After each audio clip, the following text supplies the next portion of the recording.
أعوذ بالله من الشيطان الرجيم بسم الله الرحمن الرحيم رب اشرح لي صدري ويسر لي أمري واحلل عقدة من لساني يفقهوا قولي واجعل لي وزيرا من أهلي رب يسر ولا تعسر وتمم بالخير وبك نستعين آمين السلام علیکم ورحمۃ اللہ وبرکاتہ۔ حضرت ابو بکر صدیق رضی اللہ تعالیٰ عنہ خلیفہ اول، ان کا حصہ دوم ہجرت مدینہ۔ جب مکہ کے دور و دیوار مسلمانوں کے لیے تنگ کر دیے گئے اور دشمن خون کے پیاسے تھے تو وہ کون تھا جسے اللہ کے نبی صلی اللہ علیہ وآلہ وسلم نے ہجرت جیسے اہم ترین سفر کے لیے اپنا ساتھی چنا؟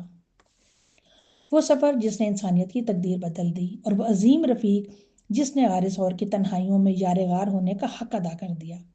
آج کی ویڈیو میں ہم تذکرہ کریں گے خلیفہ اول حضرت ابو بکر صدیق رضی اللہ تعالیٰ عنہ کی اس بے مثال رفاقت کا، جو ہجرت مدینہ کے کٹھن راستوں میں تاریخ کا حصہ بن گئی۔ ہجرت مدینہ سے پہلے کا تھوڑا سا بیک گراؤنڈ دیکھتے ہیں۔ جب مسلمانوں پر کفار اور مشرکین مکہ کی زیادتیاں اور تکلیفیں حد سے بڑھ گئیں تو آپ صلی اللہ علیہ وآلہ وسلم نے مسلمانوں کو حبشہ ہجرت کرنے کا حکم دیا۔ ابو بکر صدیق رضی اللہ تعالیٰ عنہ نے بھی آپ سے اجازت لے کر حبشہ کا قصد کیا۔ راستے میں آپ رضی اللہ تعالیٰ عنہ کی ملاقات رئیس ابن دغنہ سے ہوئی۔ اس کے پوچھنے پر آپ نے بتایا کہ میں جلا وطن کر دیا گیا ہوں۔ ابو دغنہ نے آپ کو ایسا کرنے سے منع کیا، آپ کو ساتھ لے کر مکہ آئے اور اپنی امان میں رکھنے کا اعلان کر دیا۔ اس نے کہا کہ ایسے شخص کو جلا وطن نہیں کرنا چاہیے جو محتاجوں کی خبر گیری کرتا ہے، قرابت داروں کا خیال رکھتا ہے، مہمان نوازی کرتا ہے اور مصائب میں لوگوں کے کام آتا ہے۔ قریش نے ابن دغنہ کے امان کو تسلیم کر لیا اور کہا کہ ابو بکر کو سمجھا دو جب اور جس طرح جی چاہے اپنے گھر میں نمازیں پڑھے اور قرآن کی تلاوت کریں، لیکن گھر سے باہر ان کو نمازیں پڑھنے کی اجازت نہیں۔ اب حضرت ابو بکر صدیق رضی اللہ تعالیٰ عنہ نے اپنی عبادت کے لیے اپنے گھر کے صحن میں ایک مسجد بنائی ہوئی تھی۔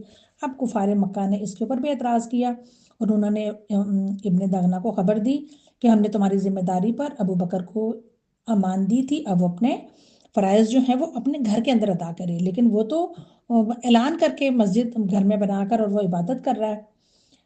ابو دغنہ حضرت ابو بکر صدیق رضی اللہ تعالیٰ کے پاس آئے اور ان سے کہا کہ میں نے تمہیں کس شرط پر تمہاری حفاظت کا ذمہ لیا، اس لیے یا تو تم اس پر قائم رہو یا مجھ سے ذمہ داری سے بری سمجھو۔ میں نہیں چاہتا کہ عرب میں مشہور ہو کہ میں نے کسی کے ساتھ بدعہدی کی ہے۔ حضرت ابو بکر صدیق رضی اللہ تعالیٰ نے فرمایا مجھے تمہاری پناہ کی حاجت نہیں، میرے لیے اللہ اور اس کے رسول کی پناہ کافی ہے۔ اب جب دوسری بار ہجرت کا حکم ہوا تو آپ رضی اللہ تعالیٰ عنہ نے پھر تیاری شروع کر دی۔ اس وقت یثرب کی سرزمین مسلمانوں کے لیے بہت سازگار ہو چکی تھی، وہاں اسلام پہنچ چکا تھا اور اسلام کی روشنی سے وہ سرزمین منور ہو چکی تھی، تو اسی طرف جانے کا آپ نے ارادہ کیا۔ نبی کریم صلی اللہ علیہ وسلم نے آپ سے کہا کہ جلد بازی سے کام نہ لو، مجھے امید ہے کہ اللہ تعالیٰ کی طرف سے مجھے بھی ہجرت کا حکم ہوگا۔ تو حضرت ابو بکر صدیق رضی اللہ تعالیٰ عنہ نے نہایت ہی تعجب سے پوچھا میرے ماں باپ آپ صلی اللہ علیہ وسلم پر فدا ہوں، کیا آپ کو بھی ہجرت کا حکم ہوگا؟ آپ ارشاد ہوا ہاں، تو آپ نے عرض کی کہ یا رسول اللہ صلی اللہ علیہ وسلم کیا میں آپ کے ساتھ ہوں گا؟ آپ مجھے ہمراہی کا شرف بخشیں گے؟ آپ صلی اللہ علیہ وسلم نے فرمایا کہ ہاں تم ساتھ چلو گے۔ یہ سن کر آپ نے ہجرت کا ارادہ ملتوی کر دیا، لیکن آپ نے ہجرت کی تیاری شروع کر دی۔ آپ نے 2 اونٹیاں لیں اور آپ ان کو چارہ پانی ڈالتے تھے اور ان کو اپنے ہجرت کے لیے تیار کر کے آپ نے اپنے گھر میں ہی رکھ لیا۔ 4 ماہ کے بعد ہجرت کا حکم ہوا۔ ایک دن نبی کریم صلی اللہ علیہ وسلم خلاف معمول دوپہر کے وقت تشریف لائے اور سب کو ہٹانے کا کہا اور کہا کہ میں کچھ باتیں ہیں جو آپ سے کرنا چاہتا ہوں۔ حضرت ابو بکر صدیق نے عرض کی کہ گھر والوں کے سوا کوئی نہیں ہے۔ آپ اندر تشریف لائے اور آپ نے فرمایا کہ ہجرت کا حکم آ گیا ہے، فوراً تیار ہو جاؤ۔ حضرت عائشہ اور حضرت اسماء نے جلدی جلدی کھانا تیار کیا، سامان تیار کیا۔ اب سامان باندھنے کے لیے کچھ نہ ملا تو حضرت اسماء نے اپنا زاربند پھاڑ کر سامان باندھا اور ذات النطاقین کا خطاب پایا۔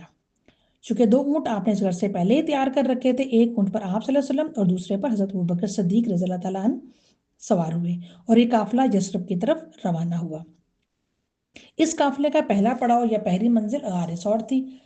آپ جب وہاں پہنچے تو آپ صلی اللہ علیہ وسلم کو باہر روک کر حضرت ابو بکر صدیق نے اندر سے غار کا جائزہ لیا، جو سوراخ تھے ان کو بند کر دیا، پھر آپ کو اندر تشریف لانے کو کہا۔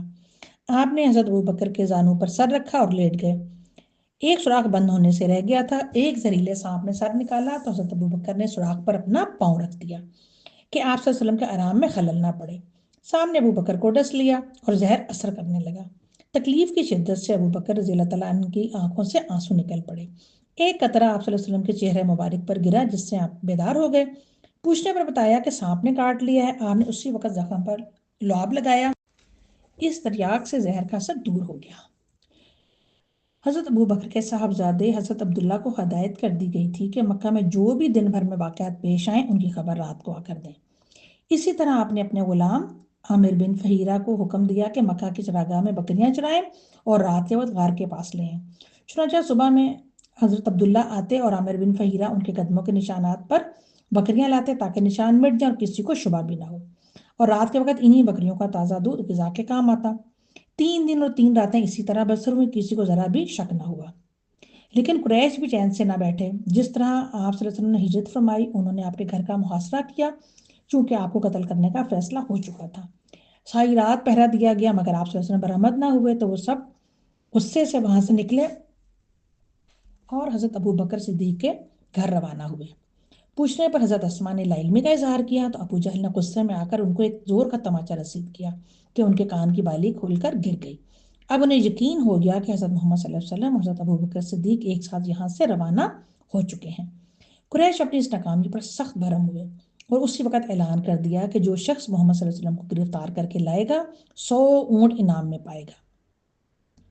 اب سارے لوگ تلاش میں نکل کھڑے ہوئے، ہر جگہ ڈھونڈا گیا، کوئی جگہ نہ چھوڑی گئی کہ جہاں آپ دونوں کو تلاش نہ کیا گیا ہو۔ آخرکار ایک جماعت غار کے پاس پہنچ گئی۔ حضرت ابوبکر صدیق نہایت پریشانی کے عالم میں آپ صلی اللہ علیہ وسلم سے بولے، اگر وہ ذرا بھی نیچے کی طرف نگاہ کریں گے تو ہم دیکھ لیے جائیں گے۔ آپ نے انہیں تسلی دی، لا تحزن ان اللہ معنا، غم نہ کھاؤ، ہم صرف 2 نہیں ہیں، تیسرا اللہ بھی ہمارے ساتھ ہے۔ ابوبکر کو اطمینان ہوا اور وہ جماعت ناکام لوٹ گئی۔ چوتھے روز آپ وہاں سے نکلے۔ اب آپ کے ساتھ 2 لوگ اور بھی تھے، عامر بن فہیرہ راستے میں خدمت کے لیے اور عبداللہ بن اریکت راستے کی رہنمائی کے لیے آپ کے ساتھ موجود تھا۔ اسی دوران سراقہ بن جاشم گھوڑا دوڑاتا ہوا قریب پہنچ گیا۔ حضرت ابوبکر صدیق رضی اللہ تعالیٰ عنہ پھر پریشان ہو کر آپ کے پاس آئے اور پریشانی ظاہر کی۔ آپ صلی اللہ علیہ وسلم نے پھر وہی جواب دیا، لا تحزن ان اللہ معنا، غمگین نہ ہو، ہمارے ساتھ اللہ ہے۔ اور دعا کا اثر یہ ہوا کہ سراقہ کے گھوڑے کے پاؤں زمین میں دھس گئے۔ اس نے اتر کر فال نکالی اور جواب آیا، اس تعاقب سے دستبردار ہو جاؤ۔ وہ نہ مانا، پھر آگے بڑھا، پھر وہی ہوا، گھوڑے کے پاؤں زمین میں دھنس گئے۔ مجبور ہو کر وہ آپ کے پاس آیا، اس نے آپ سے امان طلب کی اور واپس لوٹ گیا۔ حضرت ابوبکر صدیق رضی اللہ تعالیٰ عنہ نہایت کثیر الاحباب تھے۔ راہ میں بہت سے ایسے شناسہ ملے جو حضرت صلی اللہ علیہ وسلم کو تو پہچانتے نہ تھے۔ وہ پوچھتے، ابوبکر یہ کون ہے تمہارے ساتھ؟ آپ گول مول سا جواب دیتے، یہ ہمارے رہنما ہے۔ غرض اسی طرح سے پہلی منزل ختم ہوئی اور حضرت ابوبکر صدیق رضی اللہ تعالیٰ عنہ نے ایک سایہ دار چڑھان کے نیچے فرش درست کر کے اپنے محبوب صلی اللہ علیہ وسلم کے لیے استراحت کا سامان باہم پہنچایا اور خود کھانے کی تلاش میں نکلے۔ اتفاق سے ایک گڈریا اسی چڑھان کی طرف آ رہا تھا۔ اس سے پوچھا کہ یہ بکریاں کس کی ہیں؟ اس نے ایک شخص کا نام لیا۔ پھر آپ نے دریافت فرمایا، اس میں کوئی دودھاری بکری بھی ہے؟ اس نے کہا ہاں۔ آپ نے فرمایا، ہمیں دودھ دو گے؟ اس نے رضامندی ظاہر کی تو آپ نے ہدایت کی کہ پہلے تھن کو اور ہاتھوں کو گرد و غبار سے اچھی طرح صاف کر لو۔ اس نے حسب ہدایات دودھ دو کر پیش کیا۔ آپ نے ٹھنڈا کرنے کے لیے اس میں تھوڑا سا پانی ملایا اور کپڑے سے چھان کر آپ صلی اللہ علیہ وسلم کی خدمت میں پیش کیا۔ آپ نے اسے نوش فرمایا اور پھر دوسری منزل کی طرف چل کھڑے ہوئے۔ اور اسی طرح بچتے بچاتے اپنی جان پہچان چھپاتے مدینہ کے قریب آپ 12 ربیع الاول نبوت کے 14ویں سال مدینہ کے قریب پہنچ گئے۔ انصار کو آپ صلی اللہ علیہ وسلم کی مکہ سے روانگی کی خبر مل چکی تھی۔ وہ نہایت بے چینی سے آپ کے منتظر تھے۔ آپ صلی اللہ علیہ وسلم قبا شہر کی طرف بڑے لوگوں نے والہانہ استقبال کیا۔ آپ صلی اللہ علیہ وسلم نے چند روز قیام کیا اور پھر آپ دونوں حضرت ابو ایوب انصاری کے مہمان بنے۔ کچھ عرصے بعد آپ دونوں نے اپنے اہل ویال کو بھی بلا لیا، لیکن مدینہ کی آب و ہوا مہاجرین کو راس نہ آئی۔ حضرت ابوبکر صدیق شدید بخار میں مبتلا ہوئے کہ زندگی سے مایوس ہو گئے۔ حضرت عائشہ نے ان کا یہ حال دیکھ کر رسول اللہ صلی اللہ علیہ وسلم کی خدمت میں حاضر ہوئیں اور اپنے والد کی کیفیت بیان کی۔ آپ صلی اللہ علیہ وآلہ وسلم نے اسی وقت دعا کے لیے ہاتھ اٹھا لیا اور فرمایا، اللہم حبب الینا المدینۃ